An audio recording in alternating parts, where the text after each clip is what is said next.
Okay, I'm gonna make this quick. Um, okay, sorry, let me start from here. Okay, this week, it's Friday. I am gonna put trades on at the end of the day. Here is what I'm thinking. I'm not sure which one I'm gonna pick. Probably the bearish one this week, but let's see. Here's the core trade, and again, these strikes are probably gonna be altered slightly, but I'm looking for, generally speaking, I'm looking on the core. I got the core trade, the bullish trade, the bearish trade. I pretty much keep them six apart, and I'm looking for the core for this to be in the mid fours, basically between 4 and 5. If it's close to 5, that's fine. If it's lower or close to 4, that's fine. But so I just kind of try to keep it in the mid fours. Here, the mid twos, $2 lower, and here, the mid sixes. And when I say that, I mean if it's as low as 601 or as high as 699, that's fine. And generally speaking, I just keep the strikes like the core. I start with, I just put the core on first, again the mid fours, make the bullish everything 6 above, and the bearish everything 6 below, and everything else is the same. You can kind of see, so just going through it really fast. I'll do it at the end of the day, so the strikes will be slightly different, but probably pretty similar. So if I were to get into this right at the here's the core. If I was to get into this right at the beginning of the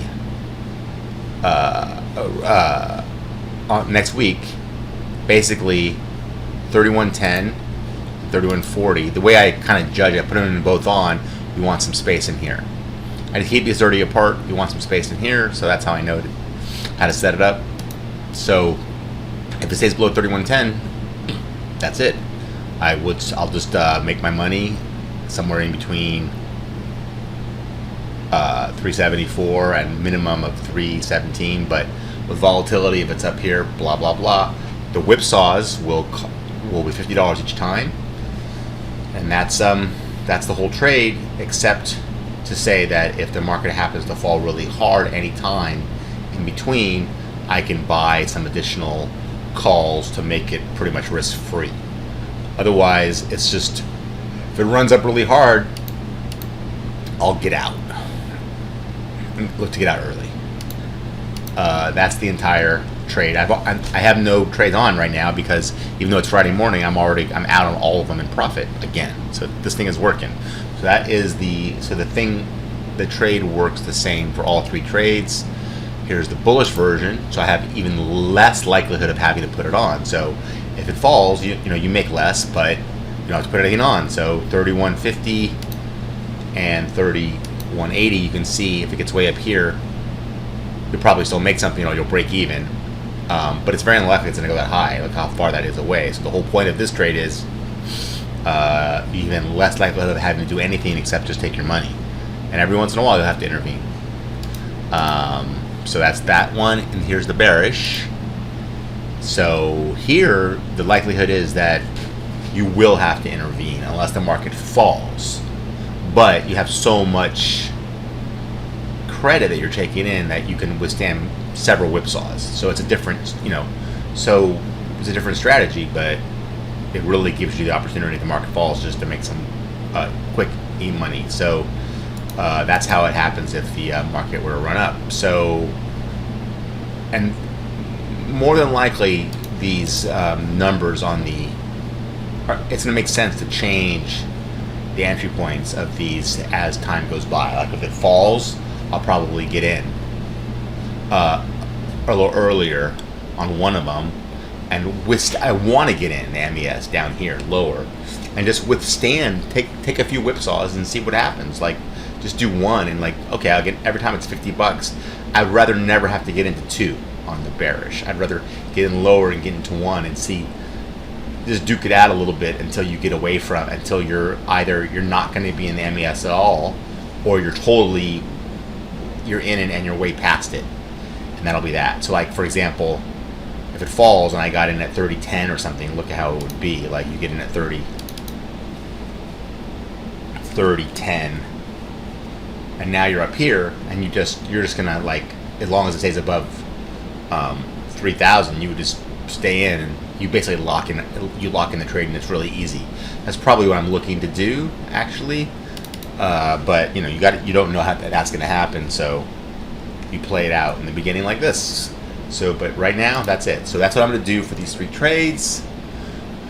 The iron again. I fucking kicked ass. Look at this. This is another one I just put on. I think Thursday, maybe Wednesday. I think maybe Wednesday. I have it written down. So look, it's already kicked ass. So I would just get out. I mean, why? You're in the middle.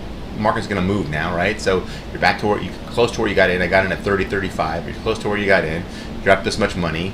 This is assuming a market entry. So I'm going to do a market exit. So look, 312, but it's really not. It never had. That's it. You're out. Never had a put on the MES. Either way, you're done.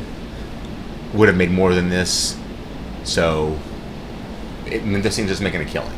So I am going to close this one and start another one before the end of the day. That is gonna when I put it on, I'm gonna put on one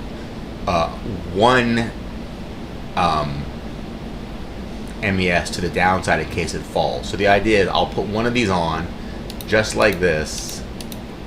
Right, it'll be right here, right at the end of the day, with just a simple